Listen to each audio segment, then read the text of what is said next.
Bonjour à tous, j'espère que vous allez bien. Alors, on se retrouve pour une petite vidéo tuto. Encore une fois, avec avec du quotidien, j'ai envie de vous dire, avec des choses qu'on a à la maison, qu'on n'a pas besoin d'aller acheter exprès hein, pour scraper. Et oui, on va scraper avec du papier toilette. Donc, c'est pas la première vidéo que je vous fais avec du papier toilette. Je vous ai déjà fait un tuto embellissement. J'essaierai de penser à vous le mettre en barre d'infos pour ceux qui arrivent sur la chaîne et qui ne l'auraient pas vu. De la même manière que je vous ai montré, et je ne l'ai pas inventé, hein, clairement, mais voilà, ça fait des années que ça existe et pour ma part des années que je pratique. Sachez que c'est quelque chose de très rapide à faire, très très facile, je veux dire à la portée de tous. Et pas onéreux, hein, papier WC, j'ai envie de vous dire. Que dire? Alors, dans le cas présent, moi je vais vous proposer et présenter donc cette nouvelle façon d'utiliser le papier WC en scrap avec des classeurs que vous appellerez des classeurs d'embossage, que moi j'appelle des classeurs de gaufrage, parce que lorsqu'on modifie la texture du papier, pour moi c'est du gaufrage, tout simplement. Donc voilà, classeur d'embossage, quand vous le trouvez n'importe quel site de vente ou magasin, moi j'appelle ça classeur de gaufrage. Okay, clairement, je voulais vous dire que pour ceux qui n'ont pas d'appareil de découpe type Big Shot, ça fonctionne quand même. Voilà, sachez-le. Mais bien entendu, c'est toujours mieux avec la machine. OK? Il y a tout type, il y a vraiment de toutes les tailles au niveau des classeurs comme ça. Vous voyez, j'ai un comme ça qui fait un peu plus de 15, il fait 15,5. Ouais, allez, 15, on va dire 15 sur 15, c'est un peu plus. Celui-ci qui fait 16 sur 11 et celui-ci qui fait 14,5 sur 11. Bon, sachant que les trois, pour le coup, c'est pas fait exprès, mais sont de la même marque, c'est-à-dire 6X en lien, enfin en parrainage, enfin non, pas en ni lien ni parrainage, c'est pas le bon mot, mais vendu par Stampin' Up, tout simplement, créé par Stampin' Up. Il en existe de toutes les marques. Action en fait plein, des très très beaux, à des prix vraiment mais hyper attractifs. Donc voilà, pour ceux qui débutent dans le scrap, n'hésitez pas à commencer à vous acheter les petits classeurs de gaufrage, d'embossage. Même chez Action, parce que même sans la Big Shot, vous pouvez faire plein de choses avec. D'accord? Sachez que moi, depuis que j'ai commencé le scrap, c'est vraiment un de mes ustensiles préférés. D'accord? Je vais vous montrer le tout premier que je me suis acheté. C'était de la marque Cuttlebug. Je l'avais payé à l'époque. Donc, vous voyez, c'est un truc d'écriture comme ça. Je l'avais payé à l'époque pas très cher. C'était vraiment... Vraiment, c'était en promo et je l'avais acheté chez Cultura. Donc, et je m'en sers tout le temps. J'adore, j'adore, j'adore. Il y a plein de marques qui en font. Voilà, je sais que sur AliExpress, ils en font aussi. J'en ai jamais commandé, mais voilà, il n'y a pas de raison. Un classeur de gaufrage, ça passe dans l'appareil de découpe ou pas. Et voilà. Là, dans le cas présent, je vous dis, on peut même le faire sans. Donc voilà. Mais bon, moi, je vais vous le présenter avec. Donc, je vais prendre dans un premier temps celui-ci. Mon petit rouleau de papier, donc je vais décrocher 6 feuilles. Sachez qu'en dessous de 5-6 feuilles, ça fait quand même trop fin, à mon avis. Donc, combien j'en suis? Je vous parle en même temps. On est à 5, 6. Voilà, je pense que 6 feuilles, c'est le bon compromis. Ça fait une épaisseur suffisante et à la fois pas trop. J'en ai même eu plus, oui, je crois. Bon, je sais pas, on s'en fiche. Tant pis. Il y en a au moins 6, donc c'est ce qu'il faut. Donc, il y a plein de façons de faire. Moi, je vous propose, donc je vais caler ici mon petit classeur. On prend un pulvérisateur d'eau banal. Alors, pour le coup, moi, c'est ceux que j'utilise en scrap, donc je les ai achetés exprès pour le scrap parce que je les paye quelques centimes. Mais vous pouvez parfaitement faire en récup avec des produits, que ce soit par exemple le pchit, le vaporisateur de produits à vitre ou tout autre. Enfin, voilà, il y a plein de façons de faire. Donc, je vous propose une première façon qui est la plus simple. Vous humidifiez d'abord votre classeur, vous posez votre petit paquet, vous appuyez pour que ça s'imbibe, tout simplement. Voilà. Voilà. Le but est que pour que les feuilles se lient bien entre elles et se collent bien entre elles et ne fassent plus qu'un, il faut vraiment que ce soit bien imbibé. Et ensuite, on pulvérise au-dessus. D'accord? Vraiment, c'est hyper important que ça soit bien imbibé. N'ayez pas peur de mouiller, d'imbiber. D'accord? Vous voyez, j'en mets une bonne dose. Ensuite, je vais venir un petit peu aplatir comme ça avec ma menotte. OK? tout simplement. Vous voyez, il n'y a rien de compliqué. Donc là, je vais me munir de vieilles lingettes pour juste nettoyer mon plan de travail. Faire couler un petit peu l'eau, qu'il n'y en ait pas trop qui partent. Parce que quand on va le passer à la machine, clairement, bah, ça va dégouliner, hein, n'est-ce pas? Donc j'en remets un petit peu, parce que moi je veux que vraiment ce soit bien imbibé. Je vous dis, plus ça sera imbibé, mieux c'est. Bon, bien sûr, après, vous ne pouvez plus le manipuler, hein, en tout cas dans l'état. Parce que ça va bien se coller, les feuilles vont bien se coller les unes avec les autres et ça va bien fonctionner. Ensuite, on prend son appareil. Donc moi, je vais me servir de ma vieille Big Shot qui n'en peut plus. N'ayez pas peur. Elle est toute flingouillée au niveau du plastique silicone. Je ne sais pas trop comment on appelle ça. Mais elle fait son taf, donc on s'en fiche. Je mets mon sandwich comme ça. D'accord? Et tout simplement, je passe, je fais la manivelle.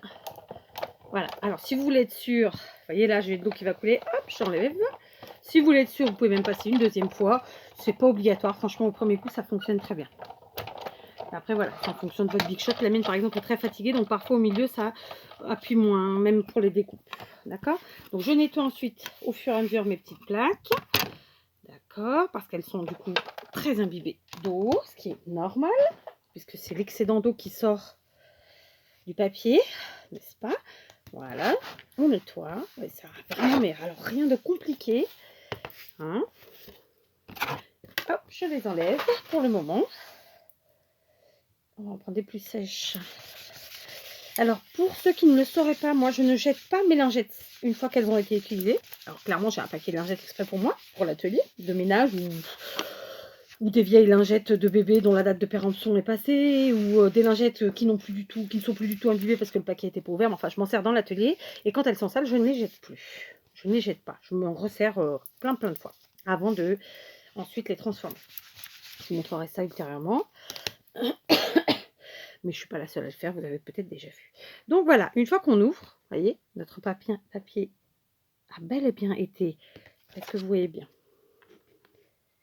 a bel et bien été gaufré. Donc assez précautionneusement, on va venir le retirer. Voilà. Et alors, vous avez deux possibilités. Soit vous le séchez au heat gun, ce que je vais faire dans le cas présent, parce que clairement, on est en tuto et qu'il faut que ça aille un peu vite. Et sinon, moi, je vous conseille sincèrement de le laisser sécher à l'air libre. D'accord? Donc là, je vais le sécher au heat gun, mais je vais le faire hors caméra parce que c'est très bruyant et que je ne fais pas de montage sur cette vidéo. Donc, je vous reprends quand c'est à peu près sec. Voilà, j'ai séché mon papier. Sachez qu'il n'est pas complètement sec, mais je fais exprès parce que, comme je vous l'ai dit, moi, je conseille de le sécher à l'air libre parce que, en fait, en séchant au heat gun, tout simplement, ça va désolidariser les feuilles les unes des autres puisque ça pousse. Hein.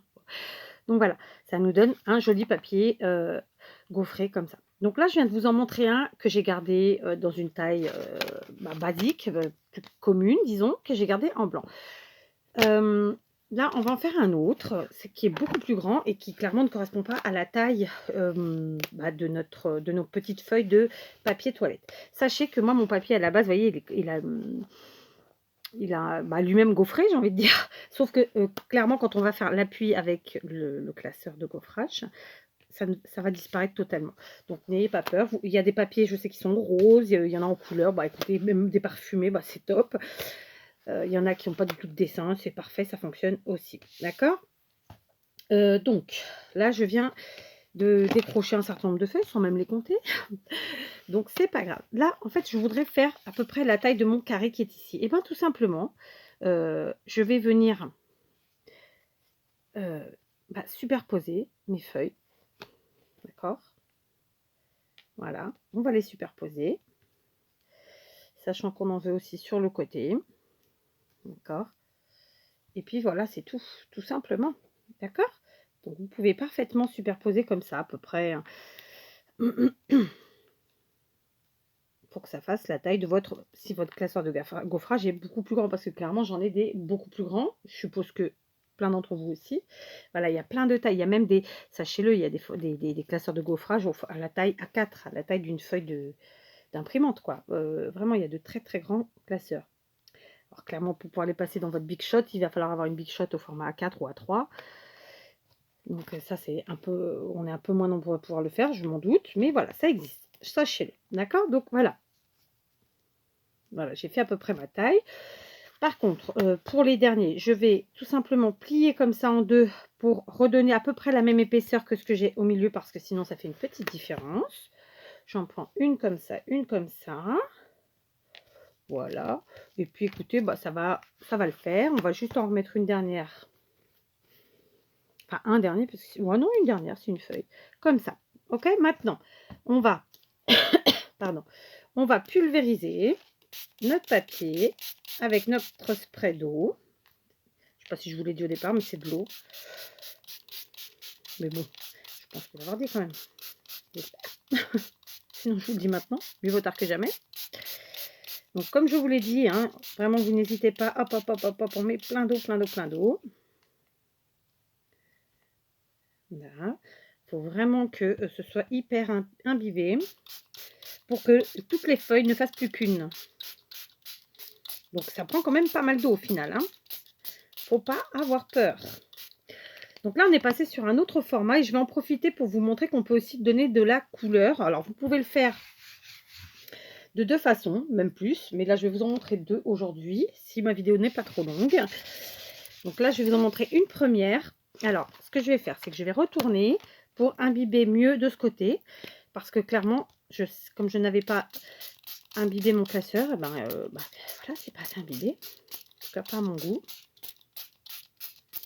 Voilà, si on veut qu'à long terme, le papier reste bien soudé, bien en un seul, voilà, il faut imbiber. Il n'y a pas de secret. Donc, je vous l'ai dit, hein, on prend pas mal d'eau. Donc, une première façon, tout simplement, de... non, je vais pas... Tiens, je vais faire avec ça plutôt. J'ai du jaune. Tiens, non, du orange. Allez, du orange. Tout simplement, eh ben, je vais venir pulvériser avec mon spray. Alors, là, c'est cela. D'accord? Donc, ça peut être du spray de peinture, ça peut être du spray d'encre, ça peut être plein de sprays. Mais du coup, vous donnez de la couleur, en fait, tout simplement, à votre papier. Ok? Quand il est tout blanc, si vous avez envie de le faire. Donc, ça, c'est une première façon de faire. Donc, comme je vous le dis, hein, l'encre, la peinture, ce que vous voulez. Ok? Donc, je passe au classeur de gaufrage de la même façon.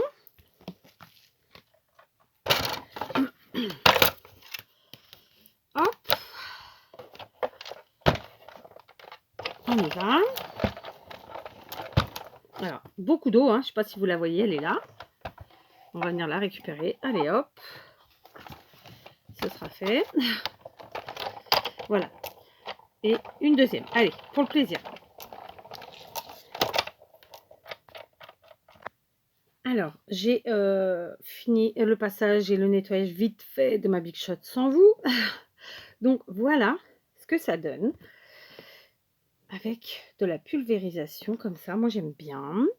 D'accord. On va le décrocher. Hop. Et du coup, vous voyez, on a une taille beaucoup plus grande. Et on ne voit pas la différence. Alors, je suis désolée pour cette luminosité pas très bonne. Ok.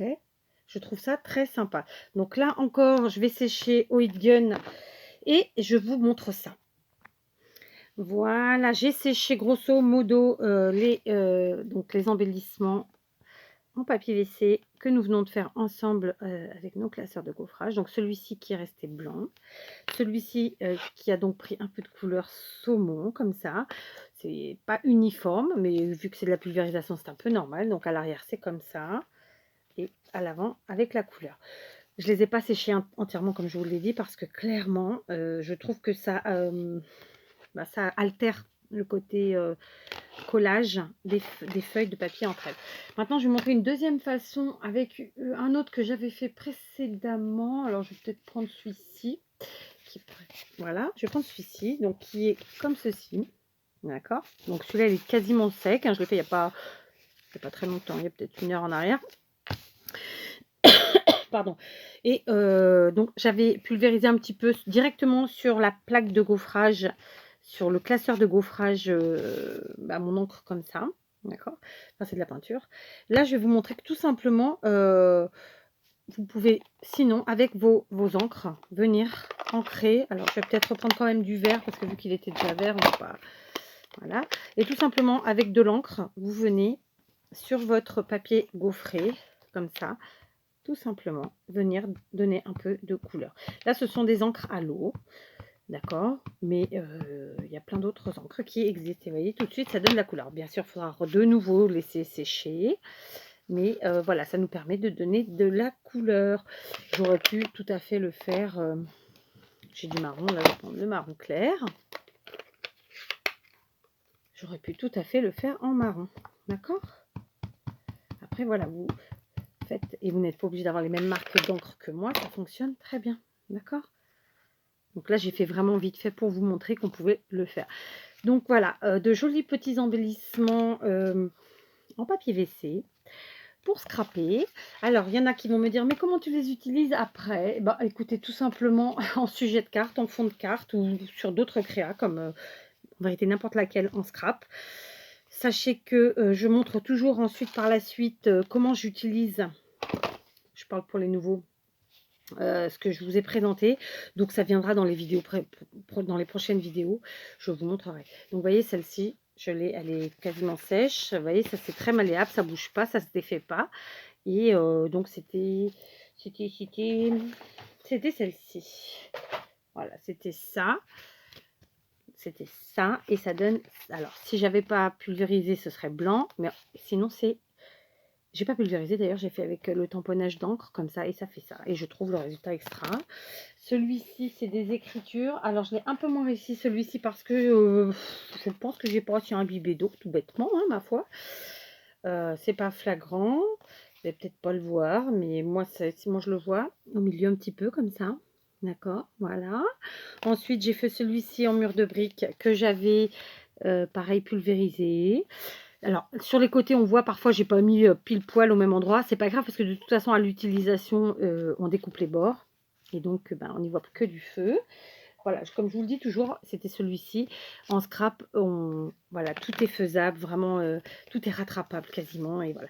Donc voilà, une petite idée de comment utiliser pour quelques sous, donc bah, quelque chose qu'on a à la maison et faire de jolies décos bah, pour notre scrap et tout simplement scraper parce que voilà, on va scraper avec. Ok. Donc bah écoutez, à vos rouleaux de papier et à très vite.